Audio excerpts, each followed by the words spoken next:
गणेश जोशी जो कैबिनेट के मंत्री हैं, उन पर भ्रष्टाचार के आरोप लगे। उन पर यह आरोप लगा कि उन्होंने आय से अधिक संपत्ति अर्जित की, जो आय दिखाई उससे अधिक संपत्ति अर्जित की।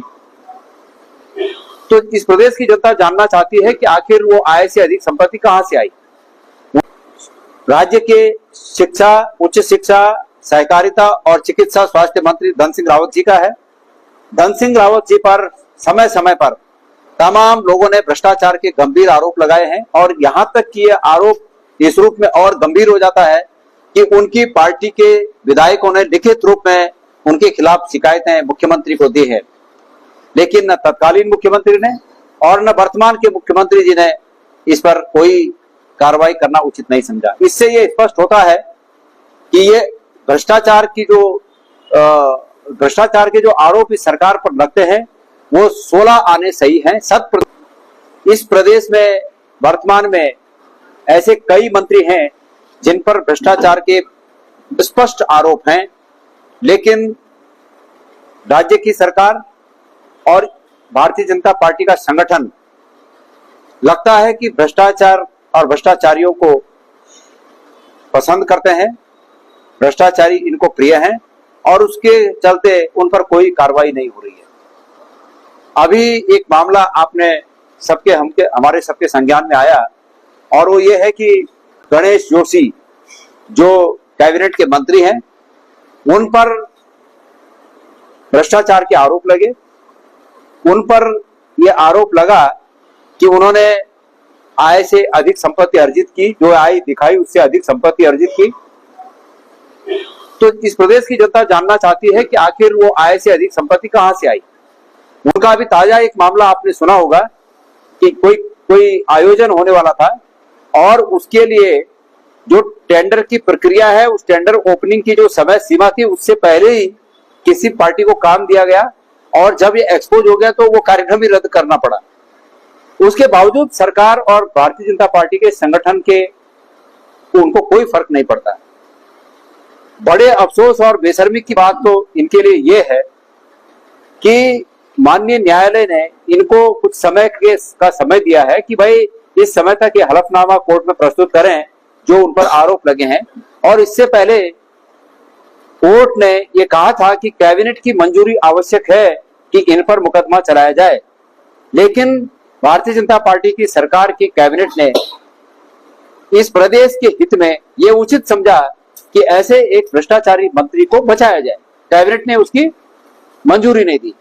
मैं मुख्यमंत्री पुष्कर सिंह धामी जी से पूछना चाहता हूं कि धामी जी, क्या न खाएंगे और न खाने देंगे, क्या यही पॉलिसी आपकी ये प्रदर्शित करती है कि आपने इस मामले में कैबिनेट से उन पर केस चलाने की अनुमति क्यों नहीं दी? नंबर एक ये जो प्रश्न है ये गणेश जोशी जी के मामले में हमारा सबका है, कांग्रेस पार्टी का है। नंबर 2 प्रश्न राज्य के शिक्षा, उच्च शिक्षा, सहकारिता और चिकित्सा स्वास्थ्य मंत्री धन सिंह रावत जी का है। धन सिंह रावत जी पर समय समय पर तमाम लोगों ने भ्रष्टाचार के गंभीर आरोप लगाए हैं और यहां तक कि यह आरोप इस रूप में और गंभीर हो जाता है कि उनकी पार्टी के विधायकों ने लिखित रूप में उनके खिलाफ शिकायतें मुख्यमंत्री को दी है, लेकिन न तत्कालीन मुख्यमंत्री ने और न वर्तमान के मुख्यमंत्री जी ने इस पर कोई कार्रवाई करना उचित नहीं समझा। इससे ये स्पष्ट होता है कि ये भ्रष्टाचार के जो आरोप इस सरकार पर लगते हैं वो 16 आने सही हैं, 100% सही हैं और इसलिए मुख्यमंत्री जी चूंकि खुद पर आंच ना आ जाए इसलिए भ्रष्टाचारी मंत्रियों पर भी कोई कार्रवाई नहीं करते। मैं माननीय मुख्यमंत्री जी से और प्रश्न पूछना चाहता हूं। मैं पूछना चाहता हूं सरकार से, माननीय मुख्यमंत्री जी से, आजकल गर्मियों का सीजन है और इस गर्मी के सीजन में अमूमन पहाड़ों से लेकर और तराई तक, खास करके तराई और मैदानी इलाकों में, मतलब विकास नगर से लेके और टनकपुर तक, रामनगर की बेल्ट उसमें शामिल है, कोटद्वार शामिल है, इस पूरे तराई के इलाके में और प्लेन्स के इलाके में, उधम सिंह नगर, हरिद्वार, पावर कट एक बहुत बड़ी समस्या है। मैं मुख्यमंत्री जी से ये पूछना चाहता हूं कि मुख्यमंत्री जी स्पष्ट रूप से उनका विभाग, ऊर्जा विभाग, पावर कारपोरेशन और ऊर्जा विभाग, स्पष्ट रूप से इस बात को बताए कि इस पूरे गर्मी के सीजन में इन्होंने कितनी बिजली खरीदी। बहुत गंभीर प्रश्न है, कितनी बिजली खरीदी, कितनी बिजली खपत हुई, और जो बाकी का जो जो जो खरीदी और खपत ही नहीं हुई वो कहां गई। जो खरीदी गई अन्य प्रदेशों से बिजली खरीदी गई और वो खपत ही नहीं हुई, क्योंकि खपत तो वही मानी जाएगी ना जो जो जो मीटर में काउंट हुई है, वो मानी जाएगी। मेरे पास ये सूचना है कि ऊर्जा विभाग में घोर घपले चल रहे हैं। मेरे पास ये सूचना है कि जो बिजली खरीद है उस बिजली खरीद में बड़ा घोटाला हो रहा है। अन्य प्रदेशों से, बाहर के लोगों से या प्राइवेट सेक्टर से या ग्रिड से जितनी बिजली परचेज की जाती है उसके एवज में बिजली की खपत बहुत कम है। राज्य के हितों को ताक पर रखकर बिजली व्यवस्था को चौपट करके ये भ्रष्टाचार चल रहा है। जनता को दिखाने के लिए ये होता है, खरीदी नहीं जाती, सिर्फ पेमेंट होता है। तो ये भ्रष्टाचार का इस प्रदेश में एक बड़ा उदाहरण है और ये प्रदेश की सरकार भ्रष्टाचार में आकंठ, सब तरफ से भ्रष्टाचार में डूबी हुई है। मैं ये चाहता हूं कि प्रदेश की सरकार भ्रष्टाचार के मामले में जिन जिन मुद्दों को हमने उठाया है, गणेश जोशी का मुद्दा हो, धन सिंह रावत का मुद्दा हो या ऊर्जा विभाग का मुद्दा हो, इन मुद्दों पर श्वेत पत्र की तरह स्पष्ट स्थिति जनता के सामने पेश करे। मेरा मानना है कि सरकार के पास वो हिम्मत नहीं है कि सरकार इन बातों पर स्पष्ट रूप से अपना स्पष्टीकरण दे सके। मैं सरकार से फिर एक बार कहना चाहता हूं कि सरकार पावर सेक्टर में जो भ्रष्टाचार चल रहा है, या तो सरकार की उसमें सहमति है या सरकार उसको जानती नहीं है। लेकिन ये निश्चित बात है कि पूरे गर्मी के सीजन में जितना बिजली बाहर से खरीदी गई उतनी बिजली उपभोक्ताओं के द्वारा उपभोग नहीं की गई। उसमें अगर ट्रांसमिशन लॉस भी जोड़ा जाए तो भी बड़ा गैप नजर आता है। इसलिए ये हमारी जानकारी है, इसलिए सरकार को स्पष्ट रूप से विपक्ष को भी संतुष्ट करना चाहिए कि उन्होंने कितनी बिजली खरीदी, कितनी उपभोग हुई, कितना ट्रांसमिशन लॉस हुआ। ये उन्हें जनता को भी संतुष्ट करना चाहिए और विपक्ष को भी संतुष्ट करना चाहिए।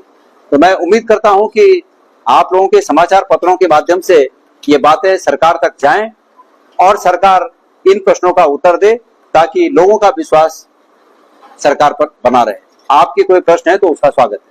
यहाँ खनन भी चल रहा है, जैसे रात दिन खनन, तो रात में भी ताबड़तोड़ खनन।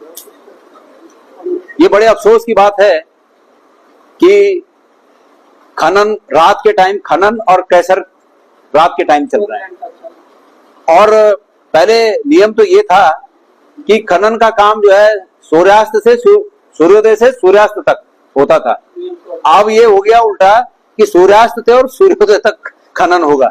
और श्रीनगर, खास करके श्रीनगर की जनता इस बात से बहुत त्रस्त है। खास करके नदी के किनारे जो रहने वाले लोग हैं ये इस बात से बहुत चिंतित हैं। 2013 की आपदा के बाद जिस प्रकार से श्रीनगर को बचाने के लिए सुरक्षा दीवार का उस समय निर्माण का कार्य हुआ, लोग चैन की नींद सो रहे थे रातों को बरसात के सीजन में। लेकिन अब इस खनन की नीति से, धामी सरकार की इस नीति से कि सूर्यास्त से सूर्योदय तक खनन चलेगा, लोगों की रातों की नींद हराम है और लोगों का जीवन संकट में इस रूप में है कि जब खनन ज्यादा होगा नदियों में तो उससे जो सुरक्षा दीवार बनी है वो भी टूटेंगी और अंततोगत्वा उनको खतरा होगा। मैं सरकार से ये जानना चाहता हूँ, ये मांग करता हूँ कि कृपया इस प्रैक्टिस को बंद करें। अपने खनन माफिया साथियों को फायदा पहुंचाने की नीयत से ये अनैतिक रूप से, अवैध रूप से किए जा रहे खनन पर अंकुश रखें। अन्यथा अंततोगत्वा जनता सब देख रही है, सरकार को इसका खामियाजा भुगतना पड़ेगा। लेकिन श्रीनगर में तो कोई लिमिट ही नहीं है। श्रीनगर में तो सारी सीमाएं नांग दी गई हैं भ्रष्टाचार की, और वो सिर्फ इसलिए है कि धन सिंह रावत जी को जो पसंद है वही होता है। और ये खनन का काम भी इसीलिए यहाँ पर हो रहा है कि धन सिंह रावत जी को यही पसंद है। मामले में क्या कोर्ट का फैसला मुझे नहीं, मैं संतुष्ट नहीं हूँ, मैं इस बात से संतुष्ट नहीं हूँ। और मैं चाहता हूँ कि अंकिता के माता पिता को इसमें आगे और अपील में जाना चाहिए कि इसमें फांसी की सजा हो, क्योंकि जब लोअर कोर्ट से हल्की सजाएं होती है तो ये संभावना बनी रहती है कि हायर कोर्ट उसको और कम कर देंगे। तो मैं इससे संतुष्ट नहीं हूं और मैंने कई बार कहा है कि इस मामले में उनका निर्णय अंतिम होगा, क्योंकि वो विक्टिम है। और अगर वो चाहते हैं तो हम उनके साथ खड़ा होने के लिए पूरी तरह तैयार हैं। हम उनके समर्थन में उस सीमा तक, मैंने पहले ही कहा, उस सीमा तक, जिस सीमा तक वो हमें स्वीकार करें, उस सीमा तक हम उनकी मदद के लिए तैयार हैं। जहां निजी रूप में मेरी राय है, मेरा ये मानना है कि माननीय न्यायालय में ये स्पष्ट नहीं हो पाया, न्यायालय ने ये बात शायद पूछी नहीं कि अंकिता भंडारी ने अंतिम समय में जिस वीआईपी का जिक्र अपने मित्र से किया था, वो वीआईपी कौन था। वो इस पूरे एपिसोड की मुख्य कड़ी है। जब मुख्य कड़ी ही उजागर नहीं हुई तो बाकी की चीजें किस तरह दबा दी गई, ये सभी लोग जानते हैं। लेकिन एक तो सजा जो होनी चाहिए थी वो नहीं हुई, नंबर 2 जो वीआईपी है वो वीआईपी उजागर, उसका नाम उजागर नहीं हुआ, वो वीआईपी बेनकाब नहीं हो पाया। ये दोनों बातों के लिए आगे की कोर्टों में अपील की जानी चाहिए, ऐसा मैं उचित मानता हूं। और इसके लिए अगर वो लोग चाहेंगे तो हम बिल्कुल तैयार।